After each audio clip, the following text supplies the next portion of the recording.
Parte 2. Capítulo 3. Da volta do espírito, extinta a vida corpórea, a vida espiritual. A alma após a morte, sua individualidade, vida eterna. Que sucede à alma no instante da morte? Volta a ser espírito, isso é, volve ao mundo dos espíritos, donde se apartara momentaneamente. A alma após a morte conserva a sua individualidade? Sim, jamais a perde. Que seria ela se não a conservasse? Como comprova a alma a sua individualidade, uma vez que não tem mais corpo material? Continua a ter o fluido que lhe é próprio, haurido na atmosfera do seu planeta, e que guarda a aparência de sua última encarnação, seu perispírito. A alma nada leva consigo desse mundo? Nada, a não ser a lembrança e o desejo de ir para um mundo melhor.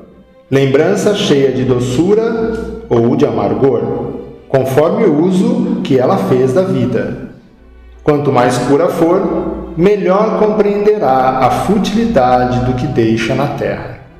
Que pensar da opinião dos que dizem que após a morte a alma retorna ao todo universal? O conjunto dos espíritos não forma um todo? Não constitui um mundo completo? Quando estás numa assembleia, és parte integrante dela, mas não obstante, conserva sempre a tua individualidade. Que prova podemos ter da individualidade da alma depois da morte? Não tendes essa prova nas comunicações que recebeis? Se não fosseis cegos, veríeis. Se não fosseis surdos, ouviríeis.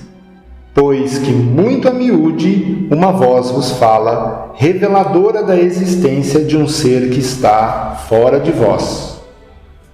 Os que pensam que, pela morte, a alma reingressa no todo universal, estão em erro. Se supõe que, semelhante à gota d'água que cai no oceano, ela perde ali a sua individualidade. Estão certos se por todo universal entendam o conjunto dos seres incorpóreos, conjunto de que cada alma ou espírito é um elemento. Se as almas se confundissem no amálgama, só teriam as qualidades do conjunto, nada as distinguiria uma das outras. Careceriam de inteligência e de qualidades pessoais, quando, ao contrário, em todas as comunicações, denotam ter consciência do seu eu e vontade própria. A diversidade infinita que apresentam, sob todos os aspectos, é a consequência mesma de constituírem individualidades diversas.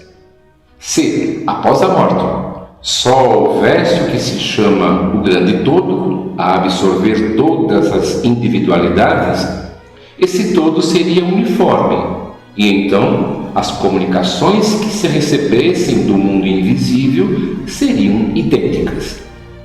Desde que, porém, lá se nos deparam seres bons e maus, sábios e ignorantes, felizes e desgraçados, que lá os há de todos os caracteres, alegres e tristes, levianos e ponderados, etc.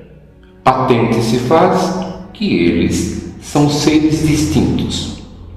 A individualidade ainda mais evidente se torna quando esses seres provam a sua identidade por indicações incontestáveis, particularidades individuais verificáveis referentes às suas vidas terrestres. Também não pode ser posta em dúvida quando se fazem visíveis nas aparições. A individualidade da alma nos era ensinada em teoria como artigo de fé. O Espiritismo a torna manifesta e, de certo modo, material. Em que sentido se deve entender a vida eterna? A vida do Espírito é que é eterna. A do corpo é transitória e passageira. Quando o corpo morre, a alma retoma a vida eterna. Não seria mais exato chamar vida eterna a dos espíritos puros, dos que, tendo atingido a perfeição, não estão sujeitos a sofrer mais prova alguma? Essa é antes a felicidade eterna. Mas isso constitui uma questão de palavras. Chamai as coisas como quiserdes, contanto que vos entendais. Separação da alma e do corpo. É dolorosa a separação da alma e do corpo? Não. O corpo quase sempre sofre mais durante a vida do que no momento da morte. A alma nenhuma parte toma nisso. Os sofrimentos que algumas vezes se experimentam no instante da morte são um gozo para o espírito, que vê chegar o termo do seu exílio. Na morte natural, a que sobrevém pelo esgotamento dos órgãos, em consequência da idade, o homem deixa a vida sem o perceber. É uma lâmpada que se apaga por falta de óleo. Como se opera a separação da alma e do corpo? Rotos os laços que a retinham, ela se desprende. A separação se dá instantaneamente por brusca transição? Haverá alguma linha de demarcação nitidamente traçada entre a vida e a morte? Não. A alma se desprende gradualmente. Não se escapa como um pássaro cativo a que se restitua subitamente a liberdade. Aqueles dois estados se tocam e se confundem, de sorte que o espírito se solta pouco a pouco dos laços que o prendiam. Esses laços se desatam, não se quebram. Durante a vida, o espírito se acha preso ao corpo pelo envoltório semimaterial ou perispírito. A morte é a destruição do corpo somente, não a desse outro invólucro, que do corpo se separa quando cessa, neste, a vida orgânica. A observação demonstra que, no instante da morte, o desprendimento do perispírito não se completa subitamente, que, ao contrário, se opera gradualmente e com uma lentidão muito variável conforme os indivíduos. Em uns é bastante rápido, podendo dizer-se que o momento da morte é o da libertação, com apenas algumas horas de diferença. Em outros, naqueles, sobretudo, cuja vida foi toda material e sensual, o desprendimento é muito menos rápido, durando algumas vezes dias, semanas e até meses, o que não implica existir no corpo a menor vitalidade nem a possibilidade de volver à vida, mas uma simples afinidade com o espírito, afinidade que guarda sempre proporção com a preponderância que, durante a vida, o espírito deu à matéria. É, com efeito, racional conceber-se que, quanto mais o espírito se acha identificado com a matéria, tanto mais penoso lhe seja separar-se dela. Ao passo que a atividade intelectual e moral, a elevação dos pensamentos, operam um começo de desprendimento, mesmo durante a vida do corpo, de modo que, chegando à morte, ele é quase instantâneo. Tal o resultado dos estudos feitos em todos os indivíduos que se tem podido observar por ocasião da morte. Essas observações ainda provam que a afinidade persistente entre a alma e o corpo, em certos indivíduos, é, às vezes, muito penosa, porquanto o espírito pode experimentar o horror da decomposição. Este caso, porém, é excepcional e peculiar a certos gêneros de vida e a certos gêneros de morte. Verifica-se com alguns suicidas. A separação definitiva da alma e do corpo pode ocorrer antes da cessação completa da vida orgânica? Na agonia, a alma, algumas vezes, já tem deixado o corpo. Nada mais há que a vida orgânica. O homem já não tem consciência de si mesmo, entretanto, ainda lhe resta um sopro de vida orgânica. O corpo é máquina que o coração põe em movimento. Existe enquanto o coração faz circular nas veias o sangue para o que não necessita da alma. No momento da morte, a alma sente alguma vez qualquer aspiração ou êxtase que lhe faça entrever o mundo onde vai de novo entrar? Muitas vezes a alma sente que se desfazem os laços que a prendem ao corpo. Emprega então todos os esforços para desfazê-los inteiramente. Já em parte desprendida da matéria, vê o futuro desdobrar-se diante de si e goza por antecipação do estado de espírito.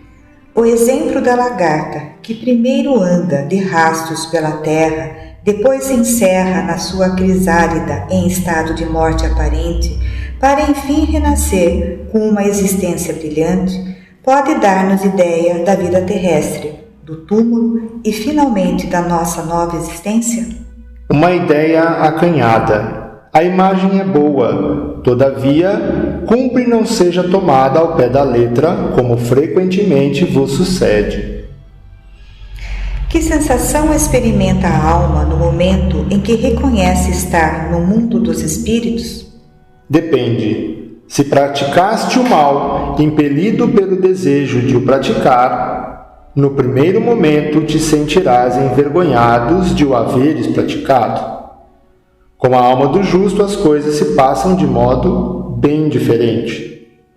Ela se sente como que aliviada de grande peso, pois que não teme nenhum olhar prescrutador. O espírito se encontra imediatamente com os que conheceu na terra e que morreram antes dele? Sim, conforme a afeição que lhes votava e a que eles lhe consagravam. Muitas vezes, aqueles seus conhecidos o vêm receber à entrada do mundo dos espíritos e o ajudam a desligar-se das faixas da matéria. Encontram-se também com muitos dos que conheceu e perdeu de vista durante a sua vida terrena. Vê o que estão na erraticidade, como vê os encarnados e os vai visitar. Em caso de morte violenta e acidental, quando os órgãos ainda não se enfraqueceram em consequência da idade ou das moléstias, a separação da alma e a cessação da vida ocorrem simultaneamente? Geralmente assim é, mas, em todos os casos, muito breve é o instante que medeia entre uma e outra. Após a decapitação, por exemplo, conserva o homem por alguns instantes a consciência de si mesmo? Não raro a conserva durante alguns minutos, até que a vida orgânica se tenha extinguido completamente. Mas, também, quase sempre a apreensão da morte lhe faz perder aquela consciência antes do momento do suplício. Trata-se aqui da consciência que o supliciado pode ter de si mesmo, como homem e por intermédio dos órgãos, e não como espírito. Se não perdeu essa consciência antes do suplício, pode conservá-la por alguns breves instantes. Ela, porém, cessa necessariamente com a vida orgânica do cérebro, o que não quer dizer que o perispírito esteja inteiramente separado do corpo. Ao contrário, em todos os casos de morte violenta, quando a morte não resulta da extinção gradual das forças vitais, mais tenazes os laços que prendem o corpo ao perispírito e, portanto, mais lento o desprendimento completo. Perturbação espiritual. A alma tem consciência de si mesma imediatamente depois de deixar o corpo? Imediatamente não é bem o termo. A alma passa algum tempo em estado de perturbação. A perturbação que se segue à separação da alma e do corpo é do mesmo grau e da mesma duração para todos os espíritos? Não, depende da elevação de cada um. Aquele que já está purificado se reconhece quase imediatamente, pois que se libertou da matéria antes que cessasse a vida do corpo. Enquanto o homem carnal, aquele cuja consciência ainda não está pura, guarda por muito mais tempo a impressão da matéria. O conhecimento do Espiritismo exerce alguma influência sobre a duração mais ou menos longa da perturbação? Influência muito grande. Por isso que o espírito já antecipadamente compreendia a sua situação. Mas a prática do bem e a consciência pura são os que maior influência exercem. Por ocasião da morte, tudo, a princípio, é confuso. De algum tempo precisa a alma para entrar no conhecimento de si mesma. Ela se acha como que aturdida no estado de uma pessoa que despertou de profundo sono e procura orientar-se sobre a sua situação. A lucidez das ideias e a memória do passado lhe voltam à medida que se apaga a influência da matéria que ela acaba de abandonar e à medida que se dissipa a espécie de névoa que lhe obscurece os pensamentos. Muito variável é o tempo que dura a perturbação que se segue à morte. Pode ser algumas horas, como também de muitos meses e até de muitos anos. Aqueles que, desde quando ainda viviam na Terra, se identificaram com o estado futuro que os aguardava, são os em que menos longa ela é, porque esses compreendem imediatamente a posição em que se encontram. Aquela perturbação apresenta circunstâncias especiais, de acordo com os caracteres dos indivíduos e principalmente com o gênero da morte.